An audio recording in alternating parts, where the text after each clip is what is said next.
देखो,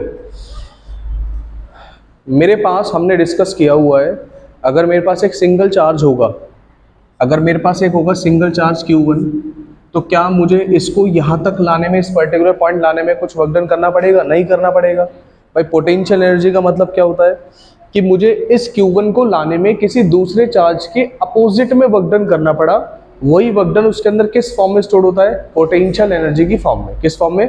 potential energy की form में। जैसे मान के चलो ये Q1 चार्ज है, पॉजिटिव Q1 है, और किसी Q0 को मैं लाऊंगा, तो ये Q1 इस पे इधर फोर्स लगाएगा, बट Q0 को मैं इसको ऐसे इधर की तरफ लेके आऊंगा तो Q1 तो इस पे इधर फोर्स लगाए, बट मैं एक्सटर्नली इसको इधर ला रहा हूँ ना। भाई दोनों का सिस्टम तो नहीं चाहता कि इधर आए, बट फिर भी मैं इसके अपोजिट डायरेक्शन में जो वर्क डन कर रहा हूँ, वही वर्क डन इस पर्टिकुलर पॉइंट पे किस फॉर्म में स्टोर होता है? पोटेंशियल एनर्जी की फॉर्म में। किस फॉर्म में? पोटेंशियल एनर्जी की फॉर्म में। तो अभी जो हम देख रहे थे वो हम सिर्फ इतना देख रहे थे कि एक सिंगल चार्ज है, सिंगल चार्ज को उठाकर लाने में मुझे कोई भी किसी से अलग कोई वर्क डन नहीं करना पड़ा। जब मैं इस Q1 को लेके आया तो क्या ये कहीं पे कोई चार्ज है? इसके पास नहीं है। तो पोटेंशियल एनर्जी का फॉर्मूला होता है Q1 के Q1 Q2 अपॉन R। यहाँ पे सेकंड चार्ज ही नहीं है, यानी Q2 कितना है? 0, यानी पोटेंशियल एनर्जी कितनी है? 0। ठीक है। जब हम दूसरा चार्ज लेके आए, मैंने कहा कि ये Q1 है और मैं कोई दूसरा चार्ज लेके आया हूँ Q2, ये भी पॉजिटिव, ये भी पॉजिटिव, तो ये पॉजिटिव इस पॉजिटिव को इधर नहीं आने देगा, बट लेकिन फिर भी मैं इसको इधर रख रहा हूँ, एक वर्क डन करा रहा हूँ, दोनों के बीच में चार्ज डिस्टेंस कितना? R। तो पोटेंशियल एनर्जी कितनी हो गई? K Q1 Q2 upon R। कोई कंफ्यूजन तो नहीं है? ठीक है, ये तो हम डिस्कस कर चुके हैं, बट हम यहाँ ये डिस्कस करेंगे जब कोई भी दो चार्ज आप लेकर के उसे किसी एक्सटर्नल इलेक्ट्रिक फील्ड में अगर आप रखोगे तो उस पर कितनी पोटेंशियल एनर्जी होगी, उस पूरे सिस्टम की, इस पूरे कॉन्फ़िगरेशन की कितनी पोटेंशियल एनर्जी होगी। क्लियर है? और सीबीएसई के ऊपर ये क्वेश्चन आता है। ठीक है, चलिए अभी करते हैं। देखो, तो अब ध्यान से देखो जरा, मान के चलिए मेरे पास ये एक यूनिफॉर्म इलेक्ट्रिक फील्ड है, इलेक्ट्रिक फील्ड है। ठीक है, इस इलेक्ट्रिक फील्ड की वैल्यू है E। कितनी वैल्यू है? E। और मैं एक चार्ज इसके अंदर रख रहा हूं, इस चार्ज की वैल्यू की है Q1। कितनी एनर्जी है? Q1। बात समझ में आ रही है? ठीक है। इस Q1 के ऊपर पोटेंशियल, देखो इलेक्ट्रिक फील्ड इस चार्ज के ऊपर क्या लगाएगा? फोर्स लगाएगा। फोर्स कितना लगेगा? F is equal to Q1E। और मैं कह रहा हूं कि Q1 अगर मेरा पॉजिटिव चार्ज है, इलेक्ट्रिक फील्ड क्या करेगा? इस पे इधर की डायरेक्शन में क्या लगाएगा?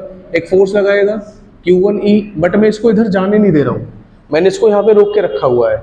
अब जब मैंने इसको रोक के रखा हुआ है तो मैंने कुछ ना कुछ वर्क डन कर रखा है, वर्क डन कर रखा है, तो वही वर्क डन इस पर्टिकुलर फॉर्म में किस फॉर्म में स्टोर हो जाएगा? पोटेंशियल एनर्जी की फॉर्म में स्टोर हो जाएगा। कितना वर्क डन किया होगा? मैं ये जानता हूं कि potential difference is equal to W upon Q। बात समझ में आ रही है? मान के चलो किसी पर्टिकुलर डिस्टेंस से, ये R1 डिस्टेंस है, इस पर्टिकुलर डिस्टेंस से R1 जो है इसका पोटेंशियल है V। कितना है? V। तो वर्क डन कितना हुआ? V1 VR1 into Q। तो मैं, मेरी बात समझ में आ रही है? वर्क डन का फॉर्मूला कितना? Potential difference into charge. अगर मैंने किसी चार्ज को इलेक्ट्रिक फील्ड में रखा हुआ है किसी पर्टिकुलर पॉइंट से R1 डिस्टेंस पे, तो वर्क डन का formula W, V is equal to W upon Q। तो वर्क डन कितना? Potential difference into charge, potential difference into charge Q। Charge कितना है? Q1। तो ये वैल्यू हमारे पास क्या है? Q1। तो यानी इसको यहाँ होल्ड करने में मुझे वर्क डन कितना करना पड़ रहा है? VQ1। VQ1। कोई दूसरा मैं अनदर चार्ज लेके आ रहा हूं इसके अंदर, और ये चार्ज की वैल्यू मेरे पास मान के चलो Q2। कितनी वैल्यू है? Q2। और किसी एक पर्टिकुलर ओरिजिन से ये डिस्टेंस है R2, तो मुझे इस R2 पे लाने के लिए जो वर्क डन करना पड़ेगा वो वर्क डन कितना होगा? VR2 into Q2। क्लियर है?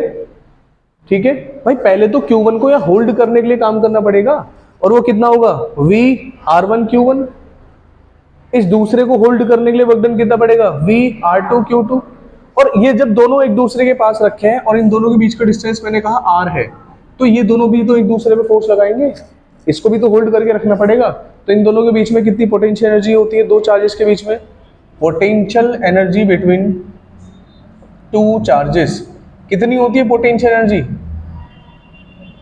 K Q1 Q2 upon R। तो अगर आपसे पूरे सिस्टम की कोई टोटल पोटेंशियल एनर्जी पूछे, वो कहेगी आपसे बताओ कि टोटल पोटेंशियल एनर्जी आपने पूरे एक्सटर्नल इलेक्ट्रिक फील्ड में कितना किया, तो इसको Q1 करने में इतना जो वर्क डन किया, प्लस Q2 को रखने में इतना वर्क डन किया प्लस, और दोनों के बीच में पोटेंशियल एनर्जी कितनी, K Q1 Q2 upon R। तो अगर आपसे कोई डिस्कस करता है total potential energy of the system, total potential energy of system, तो कितनी हो जाएगी, यानी UT is equal to VR1 Q1 plus VR2 Q2 plus K Q1 Q2 upon R।